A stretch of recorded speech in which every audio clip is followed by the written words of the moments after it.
नमस्कार, किस्सा यूपी का देख रहे हैं आप। मैं हूं आपके साथ सबा शाहिद शेख। यूपी के बरेली जिले में फिर बवाल हो गया। दरअसल मस्जिद के पास से एक बच्चे ने एक दो ईंट उठा ली, जिसके बाद हंगामा हो गया। मस्जिद के मौलाना ने भीड़ को इकट्ठा किया और बच्चे के पिता पर हमला कर दिया, जिसके बाद बाजार में भगदड़ मच गया और दूसरा पक्ष भी रोष में आ गया। देखते ही देखते लाठी डंडे और पत्थर चलने लगे। वहीं समुदाय विशेष के लोगों ने घरों में घुसकर भी मारपीट की। इस घटना के बाद इलाके का माहौल तनावपूर्ण हो गया। फिलहाल मौके पर पुलिस मौजूद है। हालांकि इससे पहले भी बरेली में कांवड़ियों पर पथराव की खबरें सामने आई थी। ऐसे में सवाल ये उठता है कि मुस्लिम बहुल्य क्षेत्र से बार बार इस तरह की घटना क्यों सामने आ रही। इसी पर चर्चा के लिए हमारे साथ मौजूद है कैपिटल टीवी के एग्जीक्यूटिव एडिटर राजीव जी। राजीव जी, बहुत बहुत स्वागत है आपका। धन्यवाद। पहले बरेली में कांवड़ियों पर पथराव हुआ और अब एक छोटे बच्चे ने बस ईंट उठा लिया, इस पे मौलाना जी भड़क गए। ऐसा क्यों हो रहा है बरेली में? क्योंकि ऐसी मानसिकता दिखाई पड़ रही है जी। अब चुनाव आने वाला है। चुनाव से पहले ये जो पहले विपक्षी पार्टियां बार बार ये आरोप लगाती थी, संगीन आरोप, कि जहां पर भारतीय जनता पार्टी है वहां पर दंगे के लिए पृष्ठभूमि तैयार हो रही है। अब तो उत्तर प्रदेश में भारतीय जनता पार्टी की सरकार है। योगी जी ने बार बार कहा कि 2017 के बाद अभी तक 23 तक कितने दंगे हुए उत्तर प्रदेश में? कोई भी दंगा नहीं हुआ। अखिलेश यादव मुख्यमंत्री थे, मुजफ्फरनगर में इतना बड़ा दंगा हुआ, क्यों हुआ? ऐसा नहीं था कि ऐसी घटनाएं पहले नहीं होती थी। घटनाएं बरेली में हुई है, ये दंगा फैल सकता था, जैसा कि मुजफ्फरनगर में हुआ था 2012 में। उस समय भी इससे बड़ी घटना नहीं थी, घटनाएं ऐसे ही थी, लेकिन घटनाओं को रोकने वाले सरकार वैसे नहीं थी। तुष्टीकरण की सरकार थी। जब मुजफ्फरनगर में एक युवक को पीटा गया, या अफेयर का मामला था, लड़की और लड़के के बीच प्रेम संबंध का मामला था, और जाट का लड़का वो गया था, वहां पर पिटाई कर दी। पिटाई करने के बाद धीरे धीरे पीट पीट कर ज्यादा ही पिटाई कर दी थी, हत्या भी हो गई। लेकिन उसके बाद क्या हुआ? उसके बाद अगर सरकार उस समय पुलिस को पूरी छूट देती और उन मुस्लिम युवाओं की गिरफ्तारी करती जिसने पीट पीट कर हत्या की थी, तो फिर जाट महापंचायत नहीं होता, और जाट महापंचायत नहीं होता तो फिर मुसलमानों के साथ ऐसा व्यवहार करने के लिए या बदले की भावना से जाट लोग मुस्लिमों की हत्या नहीं करते, फिर दंगे नहीं होते। मुस्लिम पंचायत, जाट पंचायत होता रहा, और अखिलेश यादव क्या करते रहे? इंतजार करते रहे कि अगर दंगा होता है तो मुसलमानों को डराया जा सकता है कि ये संगीत सोम जैसे लोग, भारतीय जनता पार्टी के कुछ नेता, इन लोगों के कारण दंगा हुआ है, तुम लोगों का विस्थापन हुआ है, अब हम तुम्हारे साथ खड़े हैं। मतलब एकजुट होकर मुसलमान हमें इसलिए वोट देंगे क्योंकि उसे भारतीय जनता पार्टी का डर दिखाया जाएगा। और अखिलेश यादव की यह पॉलिसी थी, ये तुष्टीकरण की नीति का परिणाम है। चाहे भागलपुर में दंगा हुआ हो या फिर मुजफ्फरनगर का दंगा हुआ हो, हर जगह पर यह तुष्टीकरण की नीति का परिणाम ही दिखाई पड़ता है।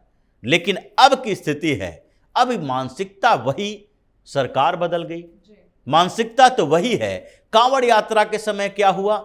मस्जिद के पास से कांवड़िए गुजर रहे हैं, तो कांवड़िए अगर जाएंगे तो नारा क्या लगाएंगे? अल्लाह अकबर के नारे तो लगाएंगे नहीं, नाराए तकबीर तो लगाएंगे नहीं, वो हर हर महादेव का नारा ही लगाएंगे। अगर कोई मुस्लिम जुलूस निकाल रहा है तो वो जय श्री राम का नारा तो लगाता नहीं है, वो भी अल्लाह अकबर का नारा लगाता है। तो इसी बात को लेकर जब मस्जिद के पास से वो गुजर रहे हैं, कांवड़िए गुजर रहे हैं, तो तुमने पहले से ही ये सोच के रखा है जैसे ही हर हर महादेव के नारे लगेंगे, ऊपर से फूल के जगह पत्थर बरसाना शुरू कर दोगे। ऐसे भी खुन्नस इस बात को लेकर भी है कि आखिरकार कांवड़ यात्राएं इतनी शांतिपूर्ण तरीके से योगी की सरकार में कैसे शुरू हो गई? पहले तो डरे होते थे कांवड़िया अखिलेश यादव की सरकार में, वो किसी तरह से अपने को बचाते हुए कांवड़ यात्रा निकाल लें, ये काफी था। 2 दिन 4 दिन कांवड़ यात्रा चली, कहीं मुजफ्फरनगर के इलाके में हंगामा हो गया, किसी जगह पर कांवड़ियों की पिटाई हो गई, पत्थरबाजी हो गई। सरकार ने क्या किया? कर्फ्यू लगा दिया। ये कर्फ्यू और ये जो रोक वाली पॉलिसी थी, ये पहले से इसलिए चलाई जा रही थी कि धार्मिक उत्सवों के दौरान ऐसा माहौल तैयार कर दो कि वो उत्सव मना ही न पाए। ये सिद्धांत थी, लेकिन योगी ने उस पूरे के पूरे प्रिंसिपल को, सिद्धांत को बदल दिया। दंगे होंगे, हंगामा होगा, मार पिटाई होगी, पत्थरबाजी भी होगी, लेकिन यात्रा नहीं रुकेगी, ये चलती रहेगी। और उस दौरान पुलिस है जो मुस्तैदी से वहां पर जाएगी और उसके लिए व्यवस्था की जाएगी। बरेली में भी यही हुआ। बरेली में पहले क्या हुआ, कांवड़ यात्रियों पर पथराव किए गए। दूसरे बार सोमवार था, दूसरे सोमवारी के समय भी कांवड़ यात्रा निकाली जानी थी और कांवड़ यात्रा के लिए तैयारी चल रही थी। मुस्लिम समुदाय के कुछ दुकानदार ने भी बोला इस एरिया से नहीं गुजरने देंगे। हिंदू पक्ष के तरफ से भी कहा जाएगा कि हम रूट बदलेंगे नहीं, जिस रूट से चलते हैं मस्जिद के पास से, मुस्लिम इलाकों से, वहीं से जाएंगे। अब सरकार के पास समस्या थी कि आखिरकार दोनों को मैनेज कैसे करें। एक स्मार्ट तरीका अपनाया गया एडमिनिस्ट्रेशन के माध्यम से और सरकार ने एसपी को बुलाया, बैठक हुई और उसके बाद एक दिन पहले पूरे एरिया को छावनी में तब्दील कर दिया गया। कुछ आसमान पे ड्रोन उड़ते नजर आए और उसके बाद एक प्रिकॉशन के तौर पर, जिसकी जरूरत नहीं थी या जरूरत थी वो तो बाद की बात है, लेकिन डर था और वो था बुलडोजर का डर। बुलडोजर ऐसा नहीं था किसी के मकान के लिए लाया गया था, बुलडोजर नालियों की सफाई के लिए लाया गया। लेकिन जैसे ही बुलडोजर दिखा सब लोग अपने अपने घरों के अंदर चले गए, क्योंकि उनको पता था कि सब जगह कैमरे लगे हैं, ड्रोन से सर्विलांस हो रहा है, पुलिस वाले भी तैनात हैं। जिन घरों से पत्थरबाजी होगी उसके घर के दरवाजे के पास बुलडोजर खड़ा नजर आ सकता है। और ये एडमिनिस्ट्रेशन जो है वो डर से ही चलता है। शासन सिर्फ प्यार से नहीं चलता है, शासन के लिए डर जरूरी है। जहां डर खत्म होगा शासन अराजकता के हवाले हो जाएगी। अराजक तत्व कभी भी समाज से बाहर नहीं हो सकते। हर समाज में अराजक तत्व होते हैं और वो मौके की तलाश में होते हैं। इसलिए मानव सभ्यता के विकास के क्रम में अब तक कभी भी हमेशा शासक को मजबूत होना पड़ता है, चाहे लोकतंत्र हो, राजतंत्र हो या किसी भी तरीके के प्रशासनिक व्यवस्था या तंत्र आप अपना ले, लेकिन शासक को मजबूत होना ही पड़ेगा।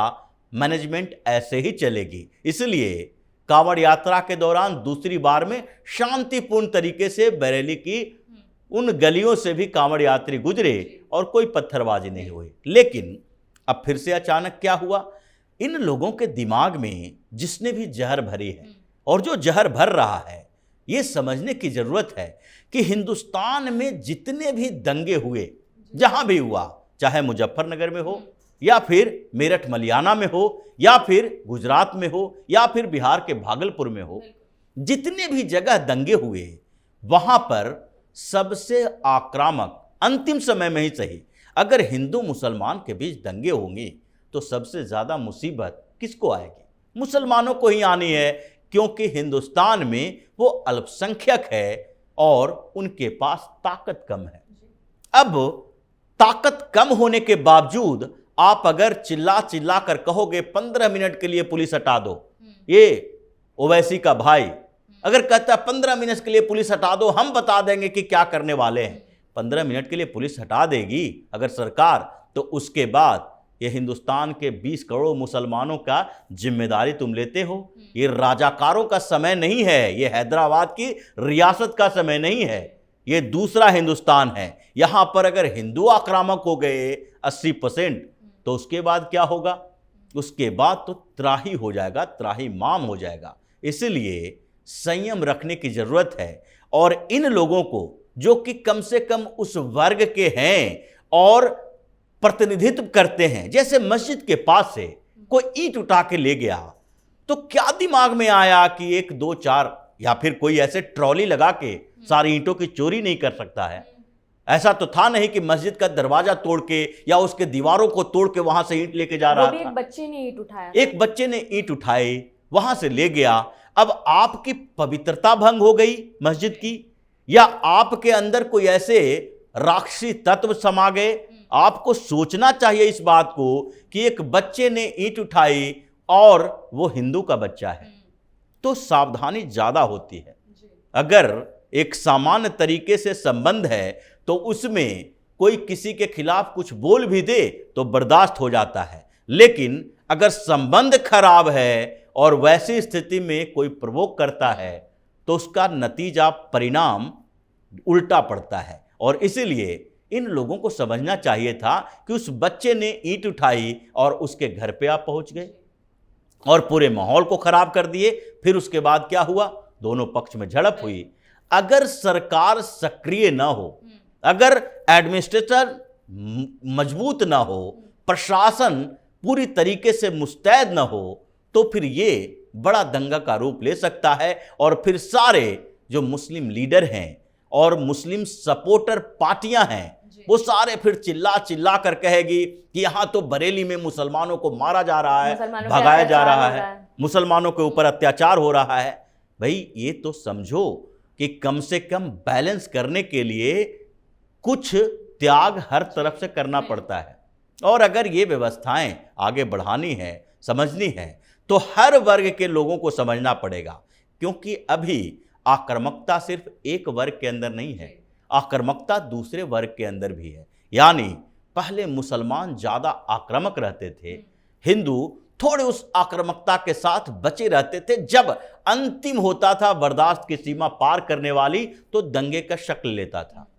लेकिन ये तो ध्यान रखो, जो बताते हो मेरठ में क्या हुआ, मुजफ्फरनगर में क्या हुआ, गुजरात में क्या हुआ, भागलपुर में क्या हुआ, उदाहरण इतिहास से सबक लो, समझो कि हुआ क्या, सबसे ज़्यादा नुकसान किसको हुआ। अगर नुकसान हुआ और इसके बावजूद नहीं संभल रहे हो तो तुम उन लोगों के लिए खतरा पैदा कर रहे हो जो मुसलमान शांति से हिंदुस्तान के अंदर रहना चाहते हैं। और अगर तुमने इतना ज़्यादा भड़काया तो फिर उन लोगों के बीच से ही लोग निकलेंगे और इन जहरीले मौलवी मौलानाओं को खुद ही मुसलमान ही जो उसके बीच से है, शांति चाहता है, वही उठकर पीटना शुरू करेगा, इन लोगों को भगा देगा। अब बरेली में शांति है, व्यवस्थाएं ठीक है, सरकार अपना काम कर रही है, लेकिन ऐसी घटनाएं ना हो इसके लिए कम से कम मुस्लिम समुदाय को इनिशिएटिव लेना चाहिए।